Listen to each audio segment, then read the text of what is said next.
And we are live. Welcome to another episode of Business Focus Live with me, John, where we talk about business related topics as well as news from here and around the world.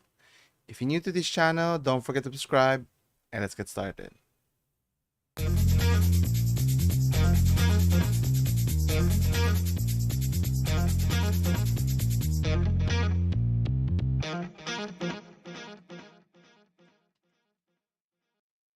And we're back. Thank you again for joining today. So today is March 31st. So it's already end of the month. April is around the corner. Summer is nearing. Anyway, so in this week's episode, we'll be discussing some interesting topics, none more so than the first one, wherein Amazon's, foray into selling a product or service, in this case, Alexa, it's not doing too good. And, how do you know it's that bad, in terms of losing $10 billion? If that doesn't get your attention, I don't know what will. So we'll talk about what their plan is, what went wrong, and what are the issues that's plaguing Amazon here. And should they stick with their products here? Next is interesting thing regarding Tesla with their ever popular electric vehicles. They're looking to expand their business in terms of foraying into the installation of solar panels, and they're now looking for electricians to do the job. And is even solar panel even a viable alternative to regular electric, which is powered by power plants and whatnots? We'll talk about that. Next is we'll also discuss Google's issue with it with regards to how it generates its revenue from advertising, being the mediator that provides supplier and demand for different parties here. And now they're offering a Google's Ad Center to be more transparent here. Now, will that help in the long run or not? Who knows? So stay tuned for that one. Next, some local news where we're talking about salaries for many professions is very important if you want to retain the best of the best in terms of your talented people. And in such case, in the government, they're looking for tens of thousands of teachers to fill in the shoes. But the sad fact is, salary is not even comparable to the market. It's way below. And in terms of even getting paid, getting hired takes a long time because of bureaucracy. Can something be done about that? So we'll discuss that later on. And lastly, we'll be talking about Disney's exiting the metaverse, which I didn't know that they were investing on the metaverse, similar to how Facebook is investing in the metaverse, which obviously is not doing so well here. So stay tuned for that one. Anyway, going to our first topic, as mentioned, regarding Amazon's problem, in terms of how they want to conquer not just the e-commerce platform, the cloud base, and even offering products to every consumer here. But the problem is, obviously, it's not a perfect product. It has limitations, and obviously with security being a primary concern for many consumers, which is having lots of experiences with breaches from many companies, big and large companies at that, puts to question the necessity or the need for having the convenience of Alexa here. And let's take a look at the article here. So according to arstechnica.com, with Amazon's Alexa's future in peril, Fire TVs offer a glimpse of hope. Now, obviously, the integration of Alexa with their Fire TV is a good way to showcase, wireless connectivity, Bluetooth technology, and similar to what Google's offering in their platform. But obviously, there's a lot of things that you need to consider to be able to make a foolproof product that is user friendly, that does what it's supposed to do, and people will use it for its intended use. Anyway, so it mentions here, Alexa, how can you continue to be relevant and stop sucking money from Amazon here? It mentions here that's not an easy question to answer. The future of Alexa has never felt so uncertain. Way back in November, Alexa and other devices were expected to lose around $10 billion in 2022 alone. Such losses spotlight an enduring question: how are voice assistants supposed to make money it's dilemma other voice assistants are struggling with too.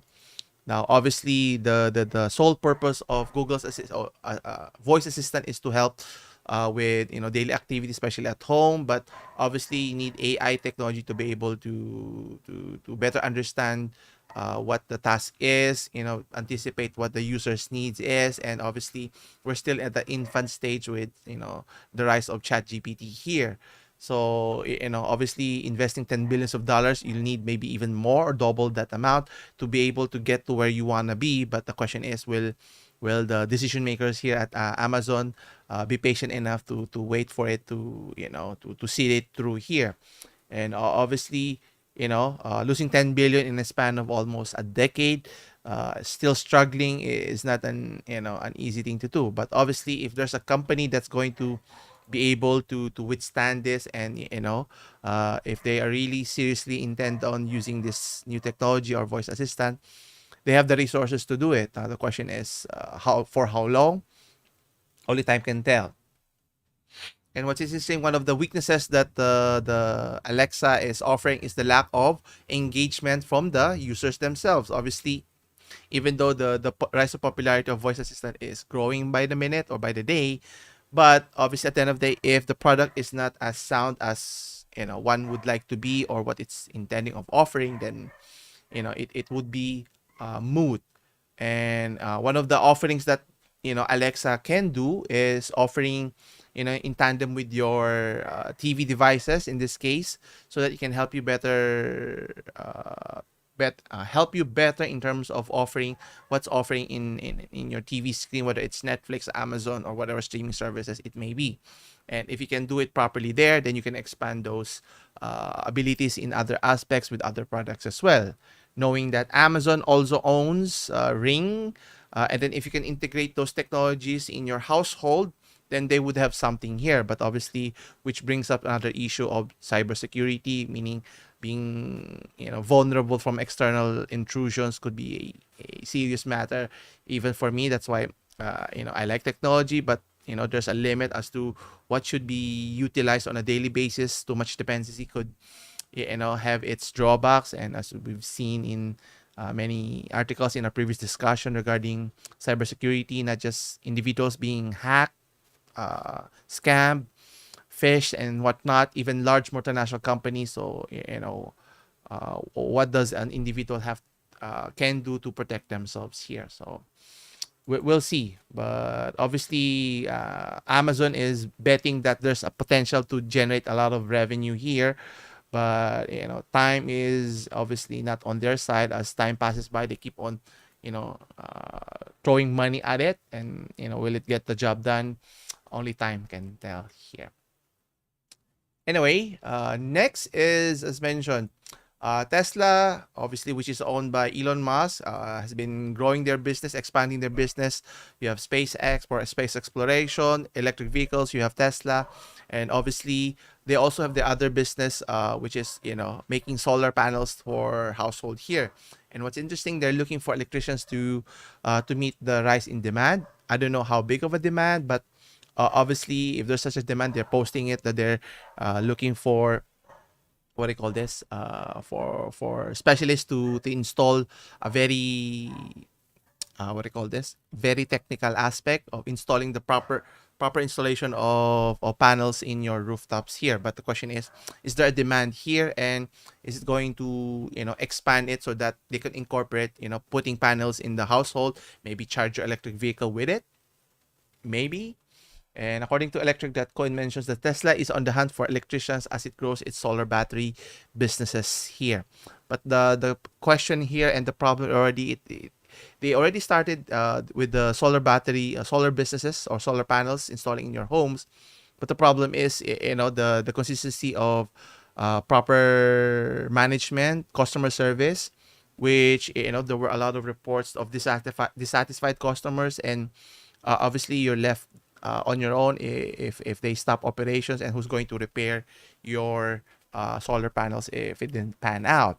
But the potential is there. Obviously, it makes sense if you're in a ideal location where there's plenty of sun rays to collect solar energy that can be stored, that can be utilized in your household, or even transferred to your vehicle is ideal here. But obviously, solar panels as of the moment is still pretty expensive, and no amount of subsidy that the governments provide to enhance, to encourage owners to install solar panels is still a long ways to go. The fact that people are still apprehensive using electric vehicles is a testament to the apprehension of adoption of latest technology here. But only time can tell here. And obviously, being a pioneer, I don't say a pioneer, but obviously Elon Musk is very driven in terms of not just in technologies. You have social media, buying Twitter for whatever reason he sees fit. But you know it's very interesting. Now, what's interesting here is,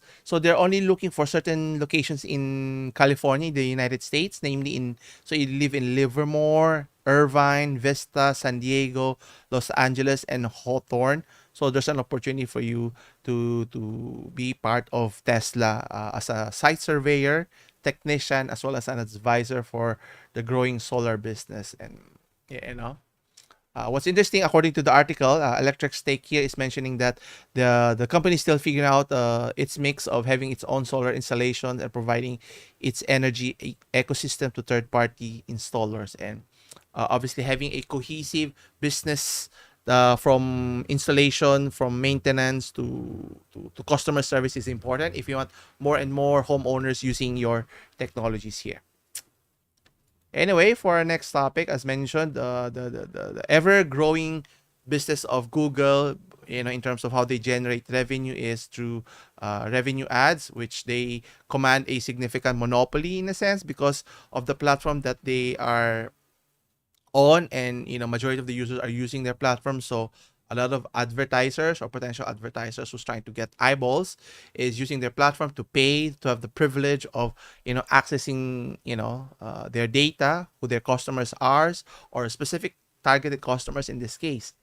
And now, in the case of this article, according to TechCrunch.com, Google's new ad transparency center will keep track of a brand's previous ads. So meaning gets more deeper in terms of understanding what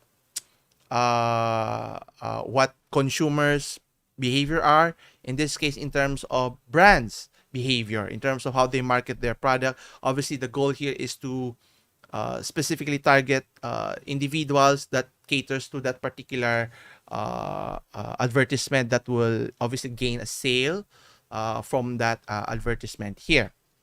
Let's see on the article here. So it goes on to mention here that Google is launching a new ad transparency center that will let users search for verified advertisers and their campaigns across all of the company's platform, including search, display, and YouTube here.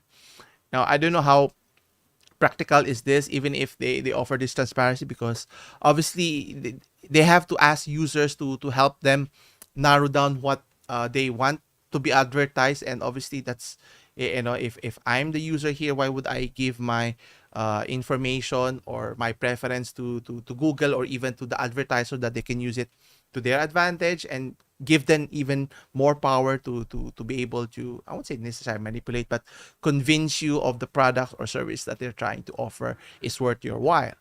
And the fact that Google is not paying us, the users, any amount of money, or even the protection in the case of YouTube from scammers, creates a lot of uncertainty whether Google is still the best platform for conducting any businesses moving forward.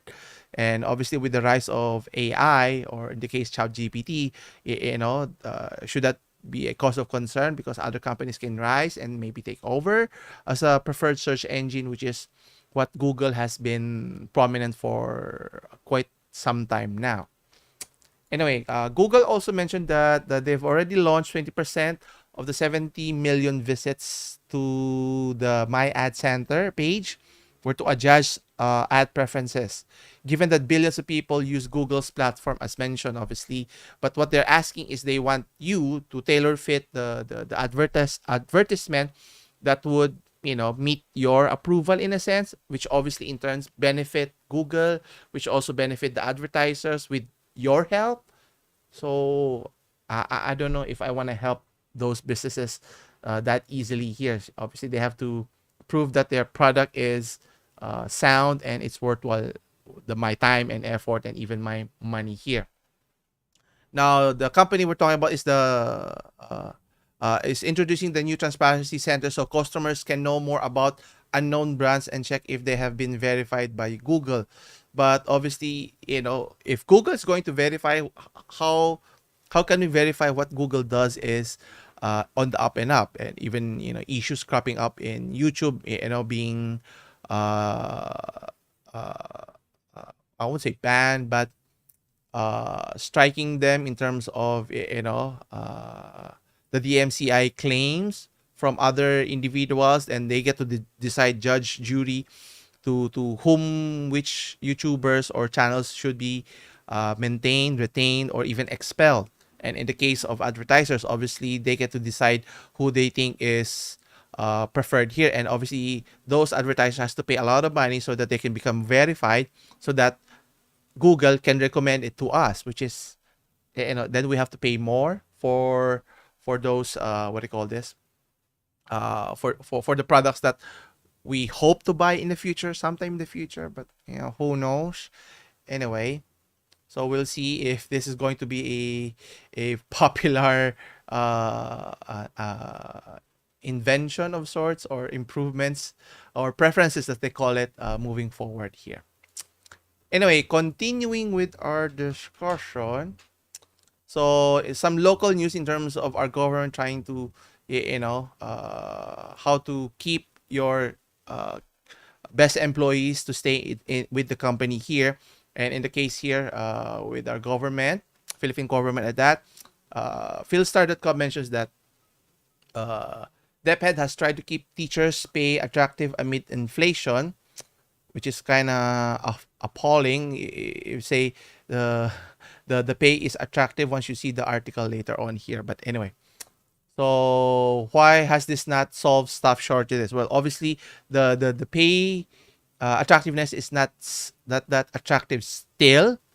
And obviously the situation, obviously given the government with its bureaucracy of its long period before it hires a qualified teacher, and you need a lot of them, and you maybe need to spend more than what they are already spending right now here.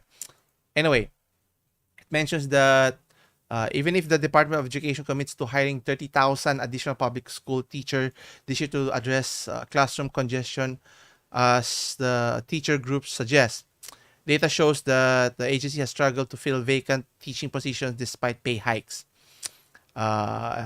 It shows that the government has generally tried to keep entry-level teachers.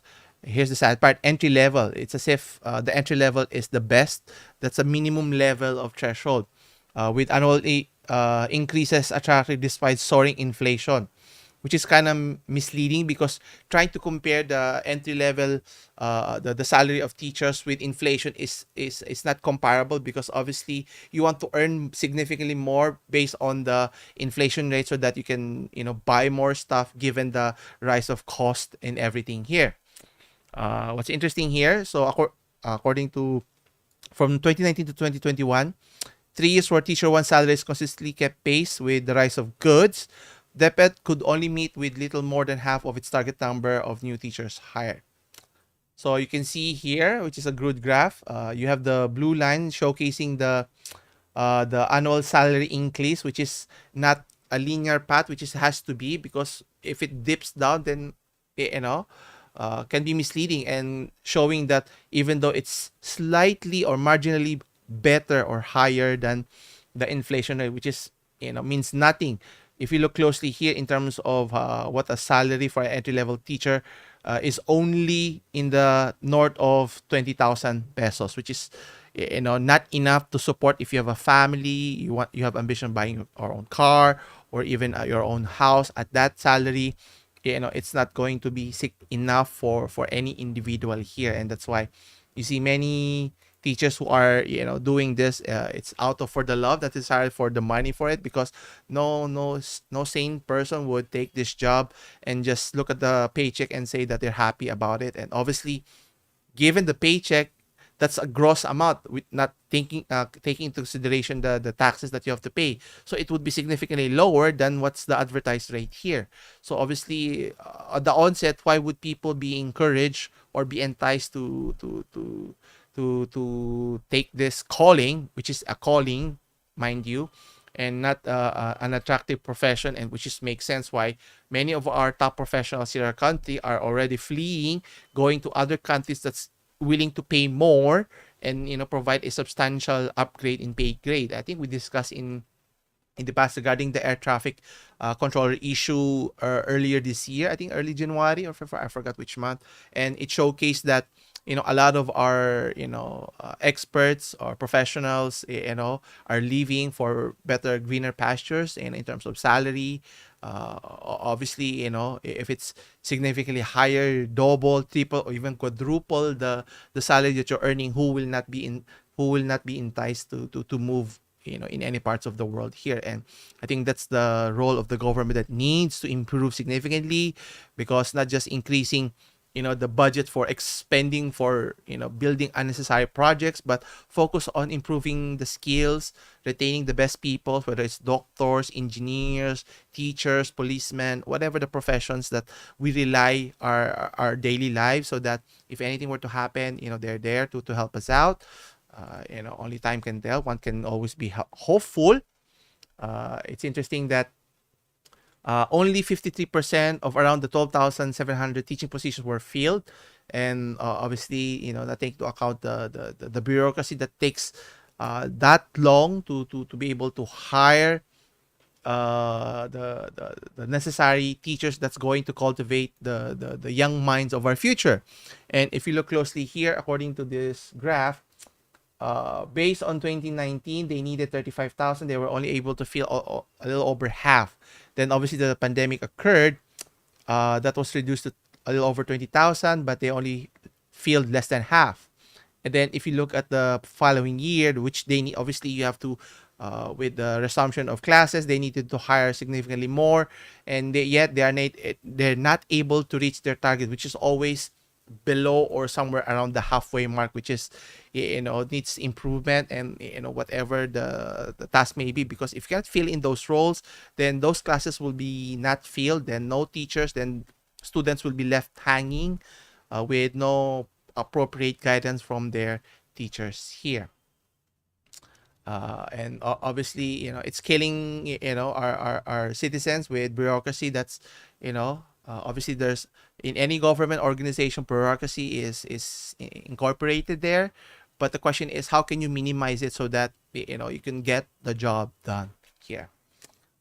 Hopefully it gets better in the near future.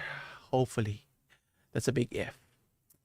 Anyway, for our last story, talking about earlier regarding the, what do you call this, the Disney's exit in the metaverse, which caught my attention when I was surprised that I didn't know that Disney was in the metaverse. I thought only Facebook was, but here we are in this article. According to PCGamer.com, the Disney CEO access metaverse unit and almost everyone in it, and another 7,000 employees were cut to go. So it just goes to show that they're trying to reduce their cost so that they can maintain their profitability here, which is obviously can only reach up to a certain point, because obviously performance will suffer. And obviously Disney is invested in a lot of businesses, whether it's theme park, in the entertainment, streaming services, whatever the case may be. They can only last so long unless until the other businesses cannot sustain the other businesses that is faltering here. Let's take a look here. So what's interesting, as mentioned, Disney is exiting the metaverse. According to the unit's head, Mike White, gets to stay at Disney, but for the 50 or so staff members under him haven't been so lucky. All of them have to find new jobs because of the new, well, not to set aside the new, but the old that came back, Bob Iger's long-term restructuring plans. And obviously the key here is Disney's plan of reducing 5 billion cost. And that's why there were a lot of businesses, when big, multi-billion companies like Disney had to cut their losses. And actually, I forgot to mention Amazon also, I didn't know. I was a big follower of DP Review, the YouTube channel, which was owned by Amazon, and then obviously by poor performance, then they saw this. I won't say fledgling channel, but it's a niche channel that a lot of viewers were interested in, especially if you're into photography and videography. And now they're already closing by April, which is kind of sad because they should have just sold it, or other companies could have picked it up and continue with the exploits of Chris Nichols and Jordan Drake here. But they've since moved on to Pixel something. I forgot the name of the channel. I have to check on that one. But going back to Disney's plans here, so obviously, the easiest way to reduce cost is cut your manpower here. What's interesting, why don't they cut the salaries of those executives who did not do their job, which, led to this position here? And obviously, the first one that's always let to go is the bottom part, or the entry level employees of any company, so which is, those thousands of people have families and to support, and obviously they have to look for new opportunities here. What's interesting here is Disney's efforts to date are merely a prologue to a time when we'll be able to connect the physical and digital world even more closely. Now, I don't know how they're going to do that, because obviously in many of their products in other business, whether it's a theme park, integrating a metaverse would be difficult, because obviously the experience has to be physical. And then in terms of movies, I don't know how they're going to integrate that. Maybe in the future, maybe now is not the right time. And I think for people, the personal experience will still be trumping any virtual experience, what Disney thought was the potential, or even Facebook is thinking. I think I still go back to the idea, if you want to have that metaverse experience or virtual experience, they should look at the film Ready Player Go, wherein the immersion is there. Then that would convince people to ditch the real world experience and go to the virtual world, and experience new things, new possibilities. And but there are pitfalls in that avenue. But if that's their goal, I think that's their best way of approaching it. That's what I think, anyhow. Anyway, what do you think in terms of this decision here? Anyway, that's about it. If you notice, I did this live stream much a day earlier, because I have a busy schedule on Saturday, so I'll be out the whole day, so I won't be able to do the live stream. That's why I decided to do this today. Anyway, leave your comments down below if you found any of the topics interesting, or if you have any questions, leave it down below here and start a discussion here. By the way, before I forget, next week's there will be no live discussion here, since it's a Holy Week. So I'll be in hiatus for next week only. Then after the Holy Week, I'll be coming back, continuing with the live discussion here. So again, thank you for joining me again today. So don't forget to hit the like and subscribe button. Continue supporting the channel. You may also share the content if you find this entertaining and interesting here. So we're trying to increase our community here. As always, I'll see you in the next one. Take care.